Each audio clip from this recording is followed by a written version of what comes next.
आम भाषा में ऐसे लोगों को हम एलियंस यानी कि दूसरी दुनिया के लोग कहते हैं। डॉक्टर खुराना वीर को समझाते हुए कहते हैं और वीर उनकी बात को समझने की कोशिश करता है। एलियंस? जैसे पीके मूवी में आमिर खान था? पर अंकल ऐसे लोग तो बस फिल्मों और किस्से कहानियों में ही होते हैं ना। मेरा मतलब है कि असल जिंदगी में मैंने तो आज तक कोई भी एलियन नहीं देखा। हाँ, बचपन में मेरा सपना था कि मेन इन ब्लैक मूवी की तरह मेरा भी किसी एलियन से आमना सामना हो जाए, पर फिर मैं बड़ा हो गया और इस सपने को मजाक में लेने लग गया, क्योंकि मैं समझ गया था कि ये सब सिर्फ किस्से कहानियों में होता है। डॉक्टर खुराना की बात सुनकर वीर काफी कंफ्यूज था। डॉक्टर खुराना ने मुस्कुराते हुए वीर से कहा, हमारी फिल्में और कहानियां कहीं ना कहीं हमारी असल जिंदगी से ही तो जुड़ी होती हैं वीर, और अब तो साइंस ने भी इस बात को मान लिया है कि एलियंस होते हैं। खैर, अब ये बात तुमसे कैसे जुड़ी हुई है मैं उस बारे में तुम्हें बताता हूं। और फिर वीर ध्यान से उनकी बातें सुनने लगता है। पिछले कुछ सालों से हमारी एजेंसी टाइटन ग्रह में एक सीक्रेट मिशन चला रही है, जहां हर साल हम कुछ लोगों को टाइटन ग्रह पर भेजते हैं। दरअसल उस ग्रह पर डेवलपमेंट अभी भी अपनी पहली स्टेज पर है, इसलिए वहां के लोग अभी पूरी तरह से विकसित नहीं हो पाए हैं। वहां कई लोग ऐसे हैं जो कि ना तो पूरी तरह से इंसान हैं और ना ही पूरी तरह से जानवर। मतलब उनके शरीर के कुछ हिस्से तो इंसानों जैसे हैं, लेकिन उनकी हरकतें और दिमाग जानवरों जैसा है। साथ ही साथ वहां कुछ जानवर ऐसे भी हैं जो विकसित होकर बहुत खतरनाक होते जा रहे हैं। इस तरह के लोग और जानवर उस ग्रह के उन लोगों के लिए खतरा हैं जो पूरी तरह डेवलप हो चुके हैं और जिनकी इंटेलिजेंस भी हम जैसी ही है। लेकिन उन लोगों के साथ साथ ऐसे जानवर और लोग हमारी पृथ्वी के लिए भी खतरा बन सकते हैं। इसीलिए हर साल हम अपने प्लेनेट से कुछ लोग टाइटन ग्रह पर भेजते हैं, ताकि वो लोग हमारी पृथ्वी की तरफ बढ़ रहे खतरे को वहीं पर खत्म कर सकें। ये टेलीफोन बूथ उसी टाइटन ग्रह पर जाने का पोर्टल है। वीर कंफ्यूज्ड है और सवाल पूछता है, अंकल, जब उस ग्रह पर इतना खतरा है तब लोग वहां जाते ही क्यों हैं? हाँ?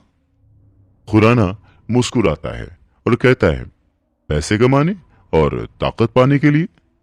वीर प्लेजेंटली सरप्राइज हो जाता है और पूछता है कि लोग कितने पैसे कमा सकते हैं वहां पर?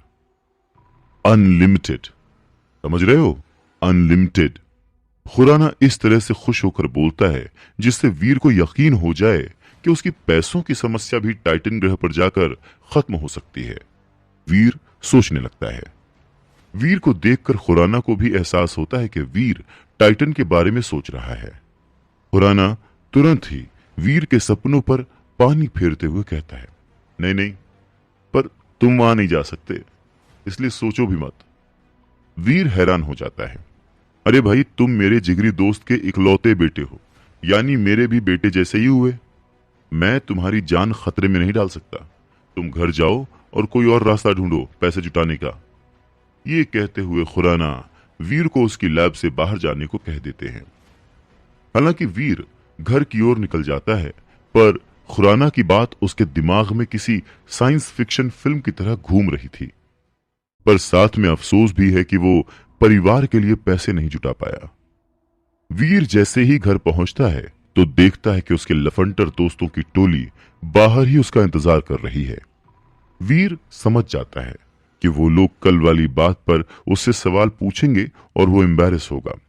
इसीलिए जैसे ही वो दोस्तों से मिलता है, खुद ही सारी कहानी सुनाना शुरू कर देता है कि कैसे उसके फादर ने उसके डूबते हुए फैमिली बिजनेस को संभाला और उसकी बुआ और चाचा की शादियां करवाईं, उन्हें घर दिलवाया, उनकी वजह से स्टार ग्रुप से पंगा भी लिया, जिसकी वजह से उनकी जान चली गई।